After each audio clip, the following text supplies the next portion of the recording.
Welcome to the first day of this 28-day self-care series. I'm Lindsay O'Connell, founder of The Lab Wellness, and my goal when I started this company was really to help people take more time for themselves, to overcome burnout, and to really define how they want to live, not how everyone thinks we should. And that's exactly why I'm so excited about this 28-day challenge. I say challenge because it can be. We don't put ourselves first. We don't rest. We're busy. And I get that. I suffered from extreme burnout when I was working in magazines for 2 decades. I never did anything for myself. It was work, work, work, burnout, maybe sleep a little, maybe not. But I realized that by taking small moments in my day to recharge, I was more productive. I was focused, kinder. I got way more done. Definitely nicer to people. So we're going to redefine what self-care looks like and take away the pressure and guilt associated with doing things for ourselves and begin to finally fill our cup up first. This series is meant to give you a new perspective on taking care of yourself without the guilt. And that doesn't have to take a lot of time.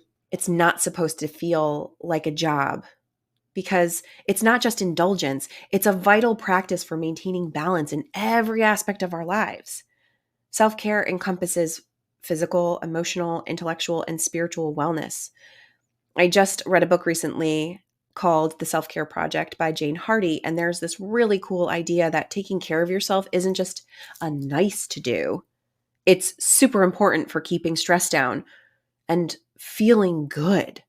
There's so much science behind this, and we're going to talk about that during the series. It's all about making your daily life so awesome that you don't feel like you need a break from it. So why not start by looking at how we're doing with self-care right now and see where we can do even better?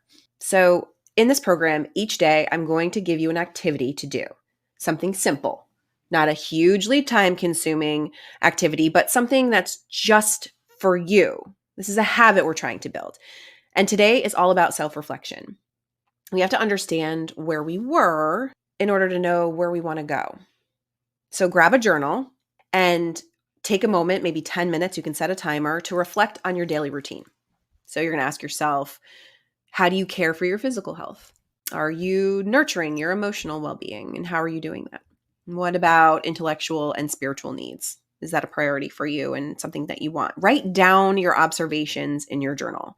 This reflection will help you understand where your self-care practice stands right now and where you might need to make some changes. And sometimes journaling can be challenging for people and maybe you don't know where to start. So consider your typical day.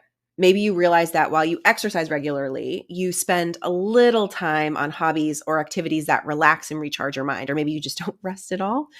Or perhaps you find that you're neglecting your emotional health by not really addressing stress, kind of bury it deep, or not engaging in meaningful social interactions or going out at all. I used to be so busy that the idea of like socializing was the last thing on my mind. And I was so burnt out that I couldn't spend meaningful time at home with my family because I was so tired I had to go to bed. So what are those things in your life? So one of the ways I like to journal is I like to set a timer for 10 minutes or whatever time I want to write. I put on some acoustic chill music, just whatever really gets you in the reflective vibe, right? And then I just write. Sometimes I just free write what's going on in my day, but for this, you're going to just write about your day and where you take care of yourself and where you wish you were taking care of yourself. This is reflection. This is not about judgment. This is not about feeling bad about what you're not doing.